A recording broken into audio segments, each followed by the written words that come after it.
Today's top news. Sarawak Governor emphasizes MA63 as social contract determining federal harmony. 7 events to mark Sarawak Governor's 79th birthday celebration. Datuk Patinggi Tan Sri Dr. Alfred Jabu honoured as Tokoh Bahasa Iban from UPSI.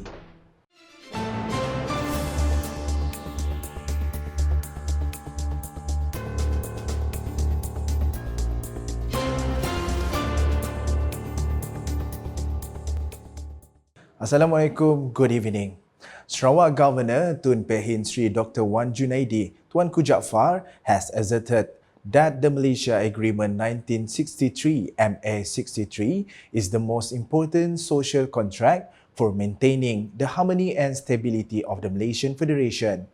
In a statement lecture titled Malaysia Agreement 1963, The Key to Federal Harmony, which was held at the Gemilang Arena, Data Putra, University Malaysia Sarawak, UNIMAS on Friday, he emphasized that MA63 should not be seen as just a historical document, but rather the basis for the formation of a nation and is relevant within the administrative framework and federal-state relation. He explained that MA63 sets out the right and responsibilities of each entity in the Federation, including recognizing the special position of Sarawak and Sabah in terms of immigration, finance, education, language, religion, land, natural resources, and state revenue. He stressed that a comprehensive understanding of the agreement is important to continue preserving the principles of justice and harmony. Tun Pehin Sri Dr. Wan Junaidi also reminded that in today's social media era, issues related to MA63 are often debated without a solid foundation of knowledge. Therefore, he called for discussion on MA63 to be guided by fact-based education, civilized dialogues, and in-depth academic research so that the community can gain a more balanced and authoritative understanding. A total of 7 events will be held in conjunction with the 79th birthday celebration of Sarawak Governor Tun Pehin Sri Dr. Wan Junaidi Tuanku Jaafar. Minister for Tourism, Creative Industry and Performing Arts and Minister in charge of the milestone event, Datuk Sri Abdul Karim Rahman Hamzah, said the events will be organized from 9 to 12 October 2025. According to him, the celebration will begin with the Islamic Thanksgiving ceremony at Masjid Jamek on 9 October, followed by the Interfaith Thanksgiving ceremony the following day. Dengan adanya istiadat pembarisan dan juga rapat raksasa yang akan melibatkan lebih daripada 100 kontijen daripada badan beruniform, jabatan kerajaan, NGO dan yang lain-lain. He said this at a press conference after chairing the 79th birthday celebration of the Sarawak Governor in Kuching on Thursday. The highlight of the celebration will be the parade and grand gathering ceremony on October 11 at Padang Merdeka, which is expected to attract 10,000 people.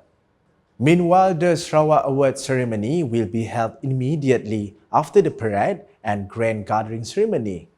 That evening, 2 events will be held, namely the State Banquet at the Sarawak Legislative Assembly Complex Banquet Hall and the Concert Rakyat at Padang Merdeka.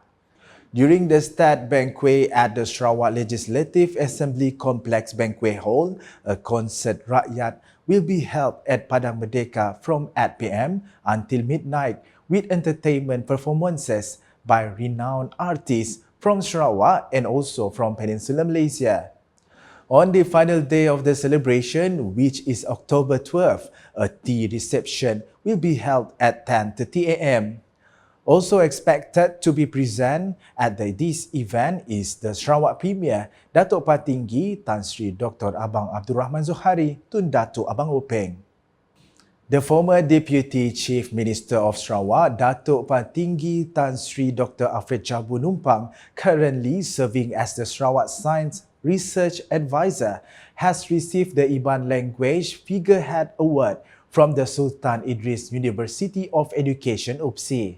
The award was presented during the Jaku Tangkai Mengandai keynote lecture ceremony held at the Borneo Cultures Museum on Thursday. It serves as recognition for his relentless efforts to uphold the dignity of the Iban language, customs, and culture alongside his significant contribution to rural community development throughout his more than 40 years in state politics and leadership.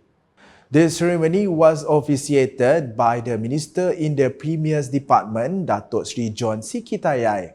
In his acceptance speech, Datuk Patinggi Alfred Jabu stressed the vital importance for the younger generation to continue to cherish their cultural roots and native language so that the Iban language remains a legacy of knowledge, identity, and ethnic self-determination. The Sarawak Ministry for Utility and Telecommunication (MUT) is actively exploring alternative technologies to expand access to clean water, especially in rural and remote areas that are difficult to access through conventional methods. Its Minister, Datuk Sri Julaihi Narawi, said this step is crucial because many rural and remote areas still face difficulties in obtaining water supply through conventional methods, and the Sarawak government aims for every resident to be able to have access to these basic amenities.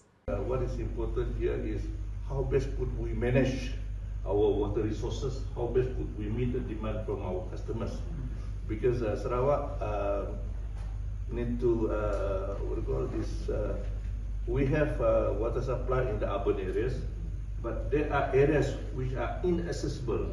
So we have to deploy other technology to give them water supply, because it is inaccessible in a way that we have to deploy different technology so that we would be able to supply water to the interior areas. He said this when giving a brief speech while leading Sarawak delegation's official working visit to the Wessex Water Operation Centre owned by YTL Corporation United Kingdom UK here on Tuesday. Meanwhile, Datuk Sri Julaihi also stated that Sarawak is willing to learn from the best approaches and technologies that have proven effective, such as in the UK, especially from the private sector that has been successful in water management. I think probably it is high time that we would be able to learn the best technology, best management that you deploy. I know YTL has been doing a good job. He added that although the water agency in Sarawak is still owned by the state government and relies on public funds, efficient and innovative management remains a priority for his ministry for the well-being of the people. Sarawak is on the right track in implementing water supply sector reforms in line with international developments and practices discussed at the Water Horizon 2025 conference organized by the International Water Association (IWA) in London on Tuesday. Datuk Sri Julaihi Narawi said that among the main issues highlighted at the conference was the urgent need to replace outdated water infrastructure, especially in Europe, which requires large investment to replace. According to him, Sarawak has been taking such steps since 2024 by implementing the replacement and upgrading of old pipelines in stages throughout the state. Kalau kita berdasarkan kepada perbincangan dari segi pembentangan kertas kerja dan juga dari segi pembentangan para panelis tadi, kita dapati Sarawak adalah di landasan yang betul. Misalnya apabila mereka berbincang tentang infrastruktur yang perlu diganti, terutama sekali saluran pipe yang uzur. Sarawak sekarang sedang dalam proses membuat penggantian dan naik taraf saluran pipe yang uzur di seluruh Sarawak. Kita sudah bermula sejak tahun lepas. Maknanya we are on the right track. Datuk Sri Julaihi added that the approach implemented by the Sarawak government is also in line with the measures discussed by experts and policymakers at the conference, which include policy aspects, digitalization, and long-term investment to upgrade water infrastructure. He also stressed that the large investment needed to upgrade water infrastructure are a challenge faced not only in Sarawak but also by many developed countries around the world. However, he stressed that the most important thing is to ensure that the value of water is appreciated by all levels of society, especially the involvement of the younger generation. Deputy Minister for Youth, Sports and Entrepreneur Development, Datuk Dr. Ripin urged the Sarawak Badminton squad to seize the opportunity at the Borneo Games Kuching BGK 2025 and bring home as many medals as possible. According to the chef de mission of the Sarawak contingent, after the success of the men's team in winning gold medals in the morning session, he pushed for the momentum to continue in the individuals' events to be held in the afternoon session.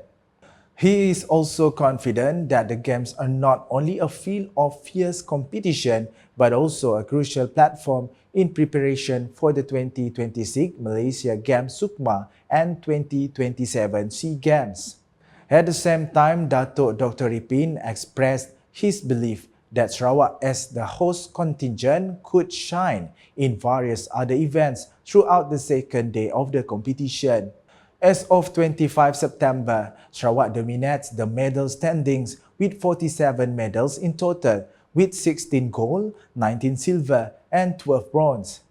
Sabah is in second place with 26 medals, while East Kalimantan is in third place with 7 medals.